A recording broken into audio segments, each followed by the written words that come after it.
Inilabas na ng piitan si Florante at idinala na siya sa madilim na gubat at iginapos sa puno ng higera at si Florante ay iniwan sa gubat. Sanglolo!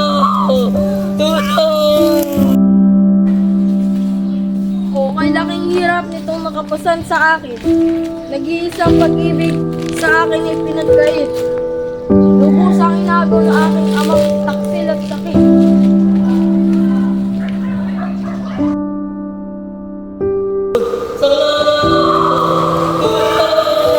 Tunog na yun. Kailangan ko na magmadali. Makinig sa kanyang sigaw. Nawa hindi pa huli ang lahat.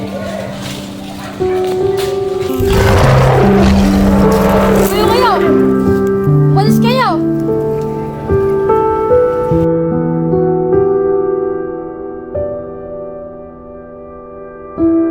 Maraming salamat. Paano kita mapapasalamatan? Magtiwala ka sa akin. Kwento mo naman ba't ka nagkaganito?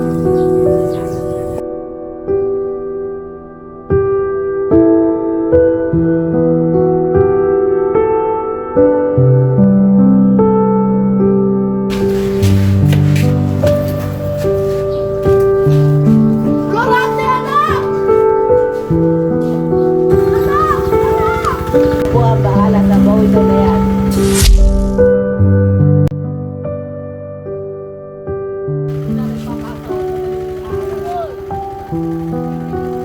Florante anak, kailangan mag-aral sa Atenas para makasaya ang mga kakayanan at kaalaman. Opo, ama.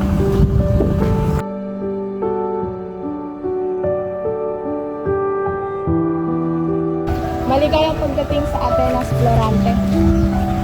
Maraming salamat sa pagkakataon ito. Pagkatapos ng mahabang paglalakbay, sila ay nakarating sa Albania. Napakabait ng iyong anak na si Florante. Siyempre, nagmamasabi. Sandali lang.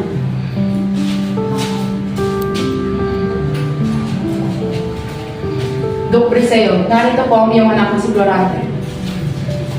Ama ko, hindi ko akalain na ganito kapait ang ating pagginabuli.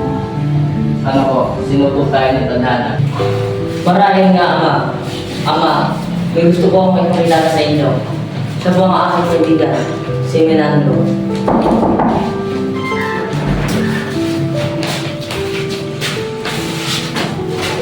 Ang aking kalilitan ay handang maglingkod sa inyo. Nagbalitaan ko lang ang lahat. Isa kang tunay na kaibigan. Nagtitiwala ako sa iyo, Menando. Para nga na baka magandang gamitin sa iyo.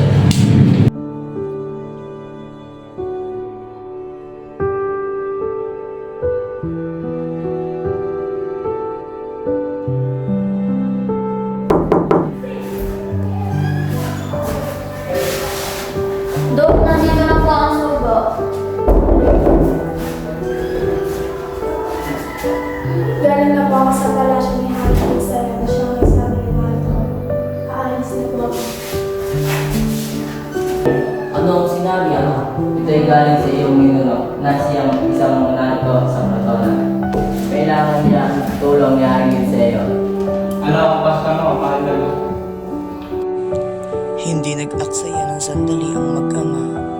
Noon din ay nagsadya sila sa palasyo ni Haring Liseo at nang makaharap sila ay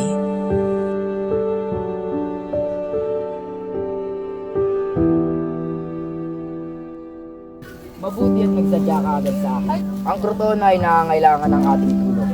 O Duke, sino ang binatang kasama mo? Siya ang bugtong kong anak. Kararating lang mula sa Atenas. Si Florante na inihahandog sa mahal mong yapak. Haring Buon, ako ngayon ay nasa iyong utos. Mabuting pagdating. Mula ngayon, ikaw na ang halal kong general sa aking hukbo. Narito pala kayo, mahal kong ama. O Laura, anak ko, sa kagustuhan na rin ng hari. Ang magandang si Laura ay nakaumpok nila sa pag-uusap na iyon kakaibang damdamin ang nadama ni Florante. Napakaganda niya. Ano kaya itong nararamdaman ko? Pag-ibig na ba ito? Nang matapos ang kanilang pulong, umuwi na sila Florante. Hindi mapawi ang kanyang kalungkutan dahil malapit na ang digmaan at hindi pa rin siya nakakapagtapat ng kanyang pag-ibig sa kanyang minamahal na si Laura.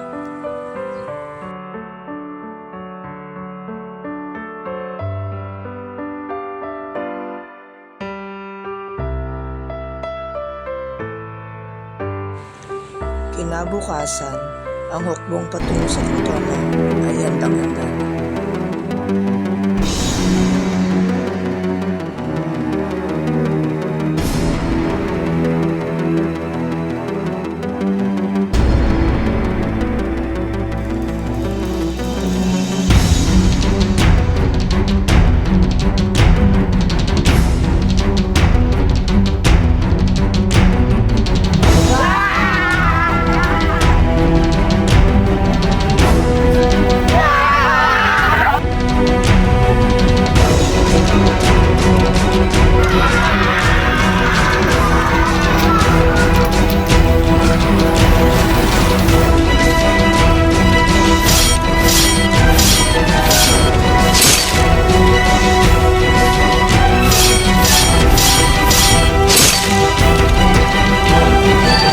Habang nagkakagulo ang mga tao sa Albania, tumakas si Adolfo kasama si Laura.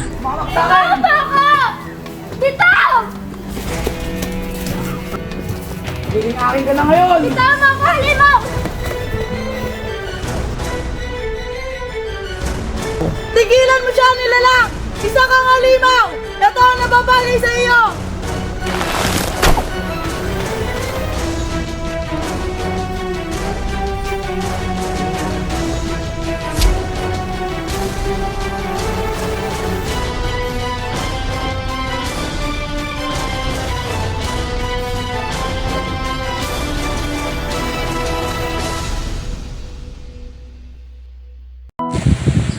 At muling nakatakas at nakalayo ang dalawa sa gulo at muling nagsimula ng panibagong buhay.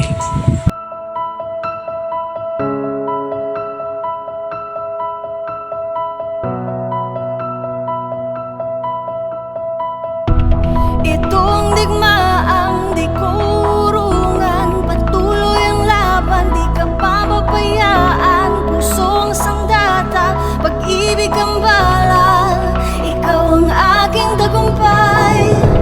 Hindi matitinag, hindi masisira, hindi manghihina, hindi natitila ang pagbuhos ng aking pag-ibig.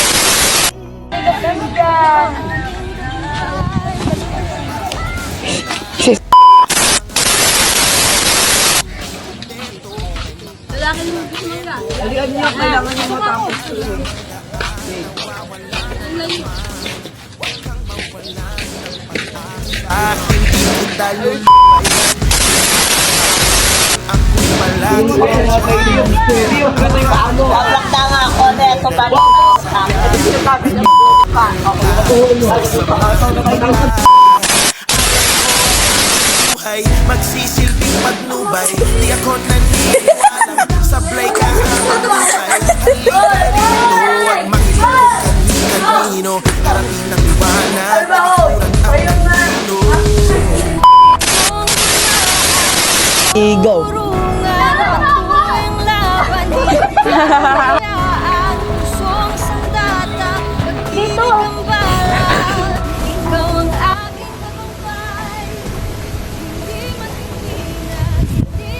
Okay lang yung hirap nitong nakapasan sa akin. Tanging pag-ibig sa akin pinag... Isa pa. Pinagkait.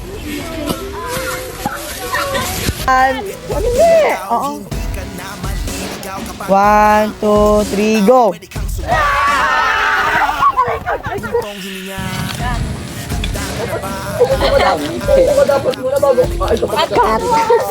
Ulit na, alam ko na. Kasi talo na kaya ba?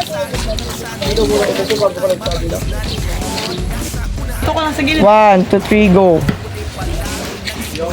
Stop! Oh! Sabi mo stop! Oh! Sabi ko, stop yung pwesto mo! 3, go. Marinig ko mo to! Tapsa sa ulo eh! 1, 3, go!